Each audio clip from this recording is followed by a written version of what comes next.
Assalamualaikum warahmatullahi wabarakatuh. Saya Muhammad Rizky Mardika ingin mempresentasikan tentang proposal kuantitatif UAS metodologi pengembangan perangkat lunak.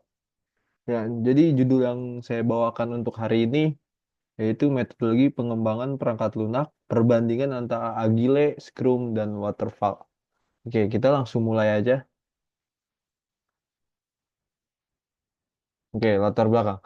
Jadi, perkembangan teknologi informasi mendorong kebutuhan akan perangkat lunak berkualitas dan efisien. Metodologi pengembangan perangkat lunak seperti Waterfall, Agile, dan Scrum digunakan untuk merencanakan, mengelola, dan mengontrol proses pembuatan perangkat lunak. Waterfall itu bersifat sekuensial dan terstruktur, namun kurang fleksibel terhadap perubahan. Agile menekankan fleksibilitas, kolaborasi, dan interaksi cepat. Scrum bagian dari Agile membagi proyek menjadi sprint dengan perencanaan dan evaluasi yang jelas. Setiap metode memiliki kelebihan dan tantangan. Waterfall kurang fleksibel, sementara Agile dan Scrum memerlukan kolaborasi intensif dan budaya yang mendukung fleksibilitas banyak organisasi.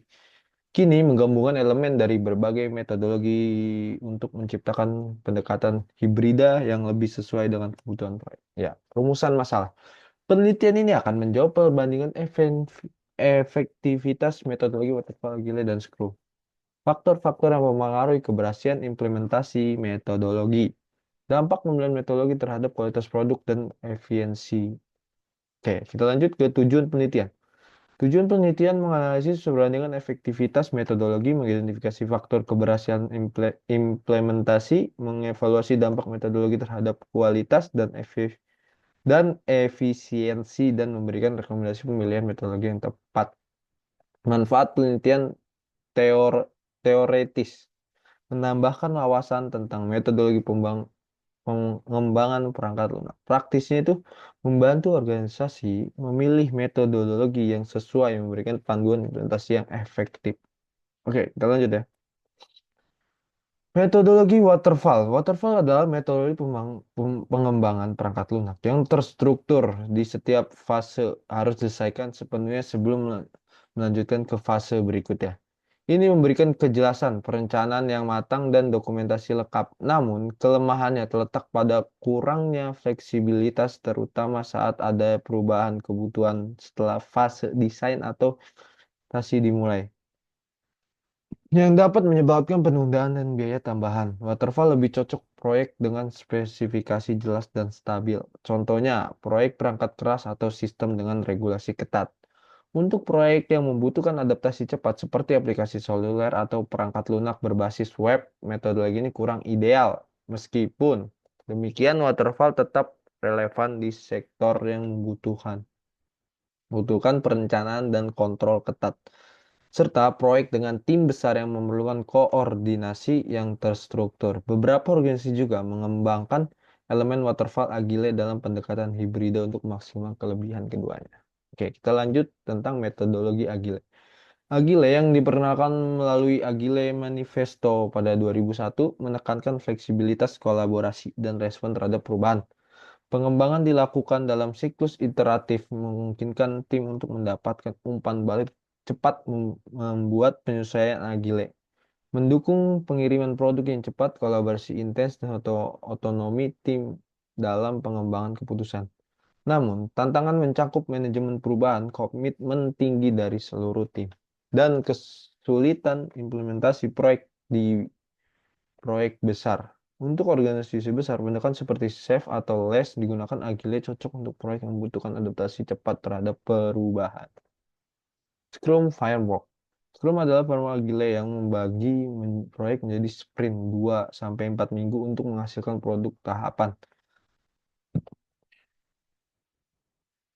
Setiap sprint dimulai dengan perencanaan, diakhiri dengan evaluasi serta perbaikan. Tim terdiri dari Scrum Master, Product Owner, dan Development Team. Keuntungan termasuk fleksibilitas tinggi dan kolaborasi intensif, namun membutuhkan komitmen tim, manajemen backlog yang baik. Scrum cocok untuk proyek dinamis, namun memerlukan keterampilan tim dan dukungan stakeholder untuk sukses. Oke, penelitian terdahulu. Beberapa studi membandingkan kelebihan dan kelemahan berbagai metode pengembangan perangkat lunak. Johnson et al. 2018 menemukan bahwa Agile meningkatkan tingkat keberhasilan proyek sebesar 28% dibandingkan waterfall, terutama dalam menghadapi perubahan kebutuhan. Williams dan Chen 2019 menyatakan bahwa Scrum efektif untuk proyek dengan ketidakpastian tinggi, sedangkan waterfall lebih cocok untuk proyek yang dengan kebutuhan stabil. Dan ada juga dari Pak Patel et al. 2020 menyoroti fleksibilitas Agile, sementara Zheng et al. Menyatakan waterfall lebih disukai pada proyek yang sangat terstruktur. Patel dan menurut Patel dan Sharma 2022 itu menyimpulkan bahwa pemilihan metodologi bergabung pada sifat dan tujuan proyek. Keberhasilan metodologi sangat tergantung pada karakteristik proyek. Kita lanjut.